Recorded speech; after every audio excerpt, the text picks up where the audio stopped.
Hello friends, आज के video में हम क्लास 6 हिंदी की बुक वसंत का चैप्टर नंबर 1 वह चिड़िया जो कविता का पाठ करेंगे। कविता के अर्थ को समझने के साथ साथ कविता में आने वाले कठिन शब्दों को भी हम समझेंगे। तो फटाफट से स्टार्ट करते हैं अपनी कविता को शुरू करने से पहले हम जान लेते हैं कि हमारी कविता के कवि कौन है। आप फोटो में देख सकते हैं, ये केदारनाथ अग्रवाल है। इन्होंने ये बहुत ही प्यारी सी कविता लिखी है, वह चिड़िया जो चोंच मारकर दूध भरे जुंडी के दाने रुचि से रस से खा लेती है, वह छोटी संतोषी चिड़िया नीले पंखों वाली मैं हूँ, मुझे अन्न से बहुत प्यार है।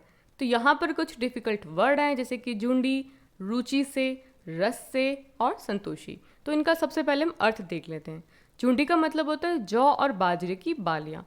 तो आप में से कुछ बच्चों को नहीं पता होगा कि बालियों का मतलब क्या होता है, तो उसको हम फोटो से देखते हैं, क्योंकि हम किसी भी चीज़ को अगर फोटो से देखते हैं तो वो हमको परमानेंटली याद हो जाती है। तो आप देख सकते हैं इस प्लांट के ऊपर ये बड़े बड़े शेप में जो नज़र आ रहे हैं उनको बालियाँ कहा जाता है और इसके अंदर छोटे छोटे दाने लगते हैं।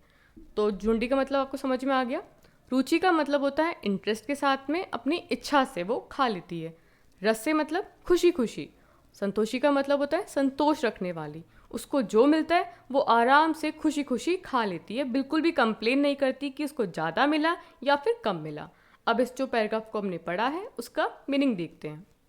कवि कहता है कि वह चिड़िया जिसके पंख नीले हैं अपनी चोंच से जौ और बाजरे के दूध से भरे दानों को रुचि के साथ खुशी से खाती है, क्योंकि उसको इन दूध से भरी हुई बालियों के दानों का स्वाद बहुत पसंद है।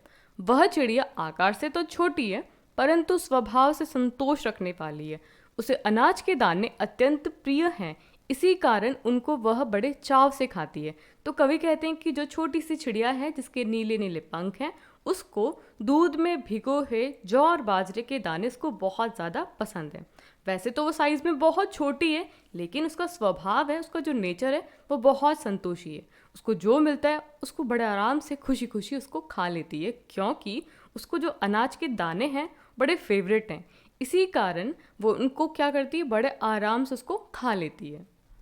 वह चिड़िया जो कंठ खोलकर बूढ़े वन बाबा की खातिर रस उड़ेलकर गा लेती है, वह छोटी मुंह बोली चिड़िया नीले पंखों वाली मैं हूँ, मुझे विजन से बहुत प्यार है।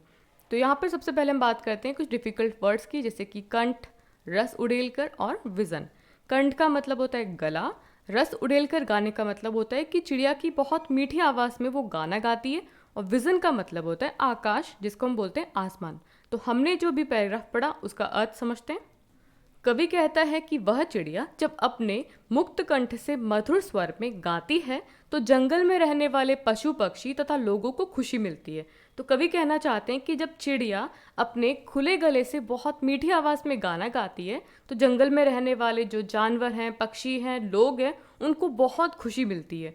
वह छोटी सी मुँह बोली चिड़िया है जिसके नीले पंख बहुत ज़्यादा प्यारे हैं। वह आसमान में मधुर गीत गाते हुए स्वतंत्र रूप से उड़ती है। तो वो छोटी सी नीले पंखों वाली चिड़िया आसमान में इधर से उधर मधुर गीत, बहुत प्यारे से गीत गाते हुए इधर से उधर वो आसानी से उड़ती है। वह चिड़िया जो चोंच मारकर चढ़ी नदी का दिल टटोलकर जल का मोती ले जाती है, वह छोटी गर्बीली चिड़िया नीले पंखों वाली मैं हूँ, मुझे नदी से बहुत प्यार है। तो यहाँ पर डिफ़िकल्ट वर्ड है चढ़ी नदी, टटोलकर और गर्बीली। तो इनका अर्थ देखते हैं। चढ़ी नदी का मतलब होता है कि वह नदी जिसमें किनारों तक लबालब पानी भरा हो, मतलब कि नदी है और वो पूरी तरह से भरी हुई है। टटोलकर का मतलब होता है ढूंढकर या फिर खोजकर। और गर्बीली का मतलब होता है गर्व से युक्त, गर्व करने वाली, मतलब कि उसको अपने आप पे बहुत ज़्यादा प्राउड है। इस पैराग्राफ का अर्थ समझते हैं।